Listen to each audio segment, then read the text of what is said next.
안녕하십니까? 지난 시간에는 우리가 힘이 면과 면을 통해서 전달될 때 어떤 방향으로, 즉 면을 마찰하는 방향이냐 아니면 면의 수직인 방향이냐에 대해서 살펴보았습니다. 그래서 앞으로 우리는 수직의 방향인 수직 응력보다는 면을 마찰시키는 면찰 응력을 중심으로 살펴보도록 하겠습니다. 자, 그러면 일단 응력이 가해진다. 인풋으로서 응력은 우리가 면찰 응력을 정의를 했고요.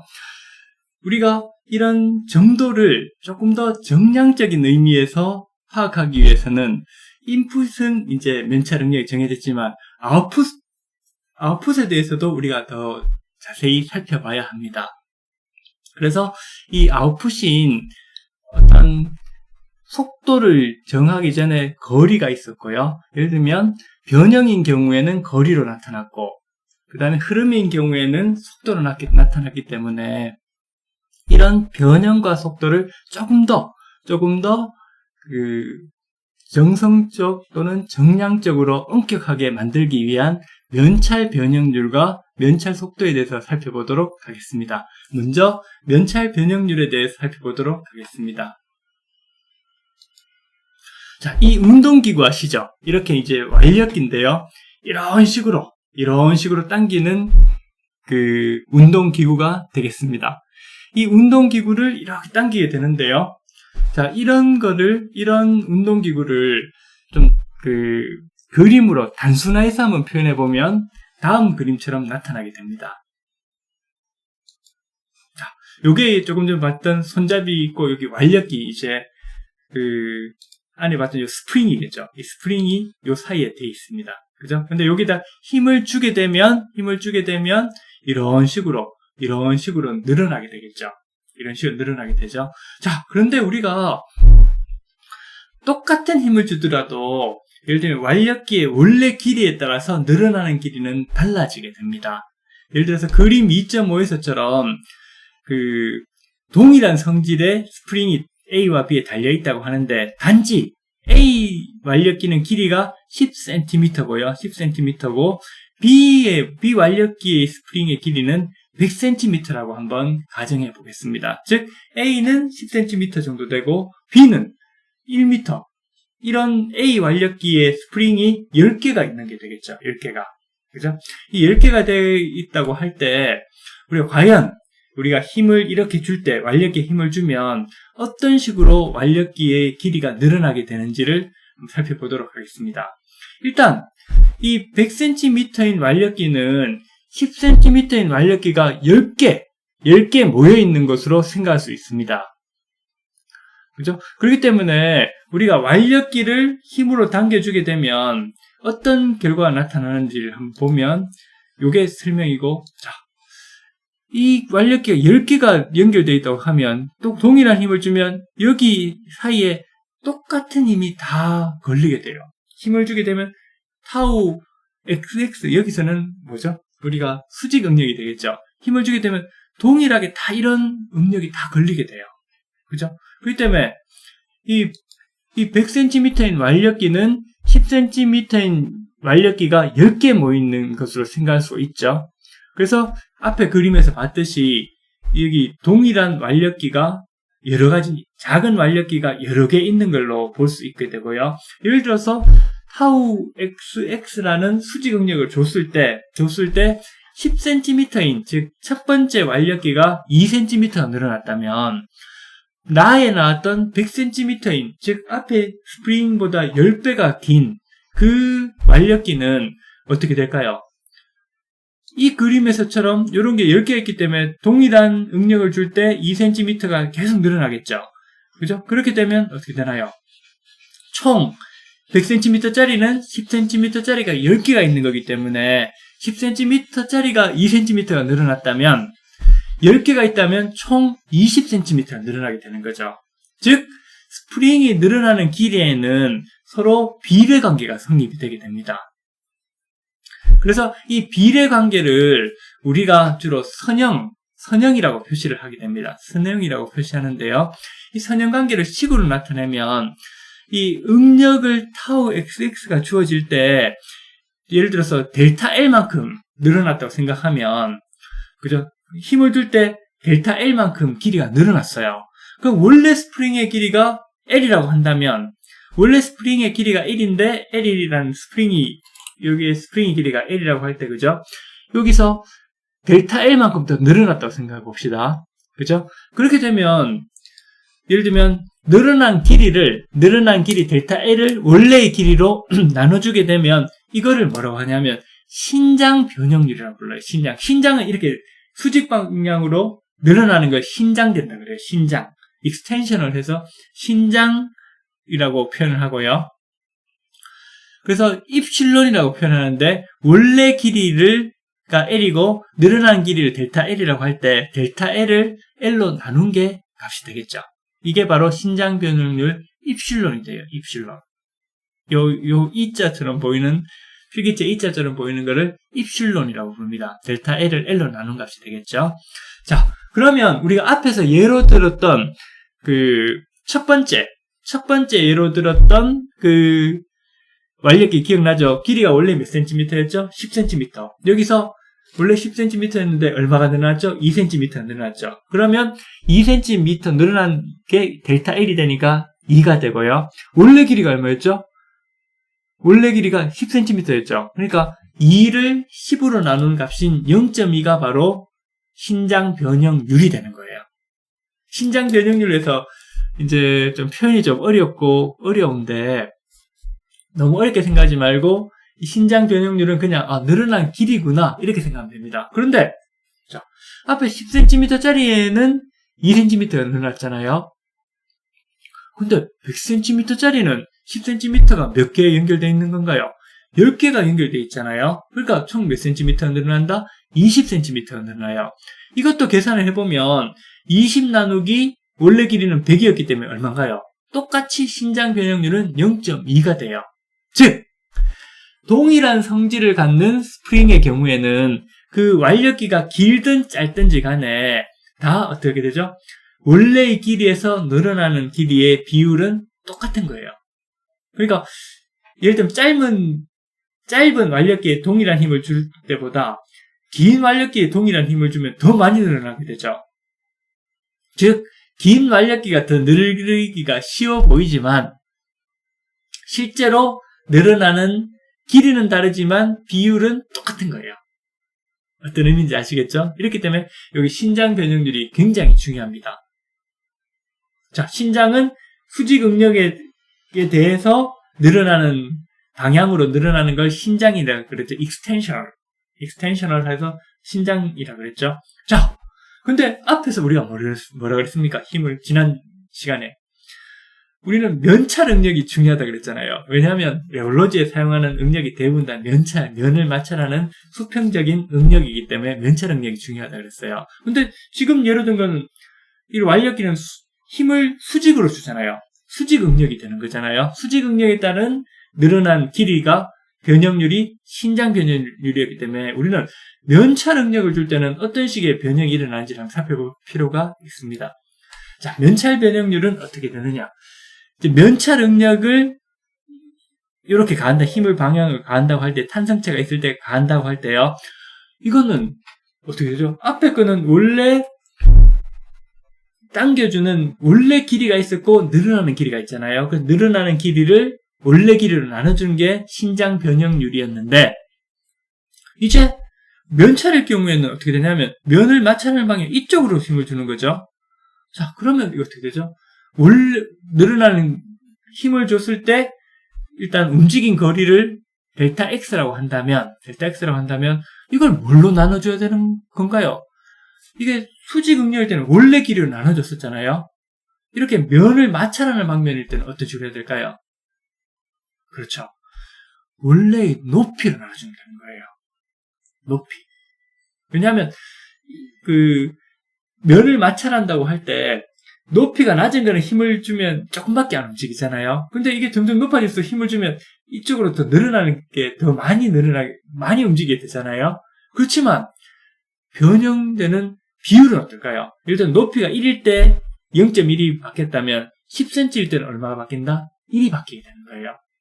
그렇기 때문에 이렇게 면찰 응력이 가해질 때도 면찰 변형률은 델타 X만큼 만약에 늘어난다고 할 때 그 높이요, 델타 Y로 나눠주면 되는 거고요.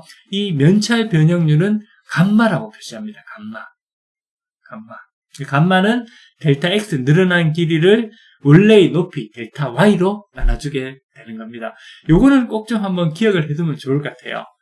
물론 나중에는 우리가 지금은 공부할 때라서 이렇게 조금 수식이 들어가니까 어렵게 생각되는데, 만약에 이런 델타 X, 델타 Y 이런 게 조금 어렵다고 생각되시면 요 감마만 기억해도 돼요. 뭐냐면 면찰 응력이 가해지면 탄성체 같은 경우에 움직이잖아요. 움직이게 되는데 움직이는 비율, 즉 그걸 움직이는 비율을 면찰 변형률이라고 하고, 그냥 이것도 어렵다 그러면 면찰 응력을 가하면 움직이는 그냥 거리 개념으로 면찰 응력을 가할 때 이 정도 움직이는구나 이런 거리로 개념으로 면찰 변형률 감마를 생각해도 됩니다. 즉 면찰 응력을 가할 때 그 탄성체가 변형되는 움직이는 거리 이렇게 생각해도 크게 무리는 없습니다. 그러니까 다시 정리를 해보면 인풋이 뭐죠? 인풋이 면찰 응력, 그 다음에 아웃풋은 뭔가요? 아웃풋은 면찰 변형률이 됩니다. 면찰 변형률을 뭐로 생각하면 된다? 거리로 생각하면 돼요. 그냥 탄성체가 힘을 받으면 움직이잖아요. 앞에서 우리가 1장에서도 공부했다시피 탄성체의 고체의 경우는 힘을 받으면 어떻게 됩니까? 변형된다 그랬죠. 변형될 때는 거리가 나타나고, 점성체일 때는 힘을 주는 시간 동안 계속 움직이잖아요. 거리가 계속 생기죠. 그렇기 때문에 거리를 뭐로 나눠주죠? 힘을 주는 시간으로 나누기 때문에 탄성체일 경우는 거리, 점성체일 경우는 뭐다? 속도로서 그 움직임을 파악할 수가 있어요. 즉 움직임은 탄성체의 경우는 뭐다? 변형, 점성체의 경우는 속도, 이렇게 된다고 우리가 1장에서 공부했잖아요. 이거를 그대로 적용해보면 탄성체의 경우에는 변형이 일어나니까 면찰 응력을 받을 때는 그 변형이 뭐로 나타난다? 거리로 나타나겠죠. 이 거리의 개념은 뭐다? 바로 면찰 변형률이 되는 거예요. 여러분 이해가 되나요? 그죠? 그래서 앞에 만약 이 수식이 어렵다 그러면 그냥 까먹죠. 제가 이거는 시험에 안 낼게요. 단지 우리가 개념이 중요하기 때문에 탄성체의 경우에는 면찰 응력을 받으면 어떻게 된다? 거리가 움직이죠. 일단 움직여야 되잖아요. 움직이는 거리를 면찰 변형률로 생각하면 돼요. 물론 단위 같은 거는 다 다르지만 우선은 우리가 처음 레올로지를 접하는 거기 때문에 우선 단순하게 받아들이도록 합시다. 그죠? 자, 그러면 탄성체의 경우에는 면찰 변형률로 이제 아웃풋이 나타났잖아요. 그럼 점성체의 경우는 어떻게 되나요? 속도가 된다고 그랬잖아요. 그러면 면찰 변형률 대신에 아웃풋은 뭐가 된다? 그죠? 면찰 속도가 되는 거예요. 그래서 지금부터 이제 아웃풋으로서의 점성체의 아웃풋인 면찰 속도에 대해서 한번 살펴보도록 하겠습니다. 자, 이거는 그렇게 어렵진 않아요. 자, 우리가 면찰 변형률을 공부했었죠. 면찰 변형률은 뭐라고 표시했습니까? 감마라고 표시했죠. 감마. 그죠? 이 감마는 델타 X 이렇게 늘어난 거리를 뭘로 나눠준다? 원래의 높이 델타 Y로 나눠주는 거예요. 그렇죠? 그죠? 그런데 이거를 이제 이게 탄성체의 경우는 면찰 변형률로 딱 끝나잖아요. 아웃풋이. 그런데 점성체의 경우는 인풋인 면찰 응력을 줄 때 이런 면찰 변형률이 아웃풋인 면찰 변형률인 거리가 계속 늘어나게 되잖아요. 그죠? 시어 스트레인이 계속 늘어나게 되죠. 자, 그러니까 이거를 뭘로 나눠줘야 되나요? 그렇죠. 시간으로 나눠줘야 되는 거예요. 앞에서와 똑같죠? 면찰 변형률을 거리의 개념으로 본다고 하면 이 거리의 개념을 뭐로 나눠줘야 되죠? 시간으로 나눠줘야 되는 거예요. 이 시간으로 나눠주면 감마를 t로 나눈 게 되고, 이거를 어떻게 표시하느냐? 어떻게 표시하냐면 여기다 점을 찍어줘요. 감마 도트라고 읽어요. 감마 도트. 돛이 바로 점이라는 뜻이잖아요. 그러니까 감마 도트라고 해서 우리가 그 면찰 속도로 표현을 합니다. 자, 그러면 이 부분을 한번 정리를 해보겠습니다.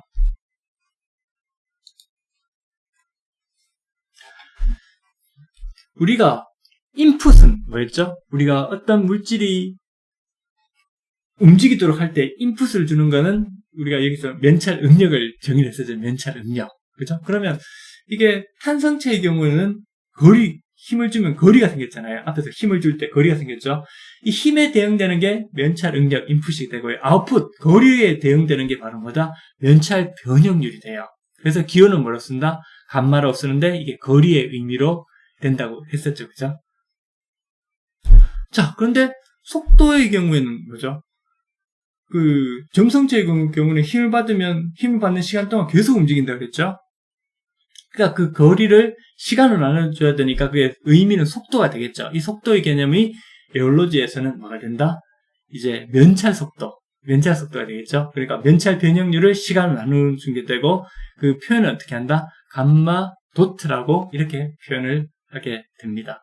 자, 그럼 이게 조금 내용이 이게 숫자가 갑자기 막 수식이 나오니까 여러분들이 어렵다고 생각할 수가 있는데요. 이 수식 개념을 버리고 이게 지금 수식 공부할 때는 우리가 공부하는 입장에서는 이게 어떻게 이렇게 정의가 되고 어떤 식으로 이게 정리가 되는지를 수식을 통해서 정량할 필요가 있는데 이 개념 자체를 공부하는 게 더 중요할 수도 있어요. 처음에 공부할 때는요. 그렇기 때문에 자, 인풋을 가해주는 건 뭐다? 다시 한번 이야기할게요. 힘이죠. 힘을 가하면 탄성체는 거리가 생겼고 점성체는 그 힘을 주는 시간 동안 계속 움직이니까 움직인 거리를 시간으로 나눠주니까 아웃풋은 속도가 됐잖아요.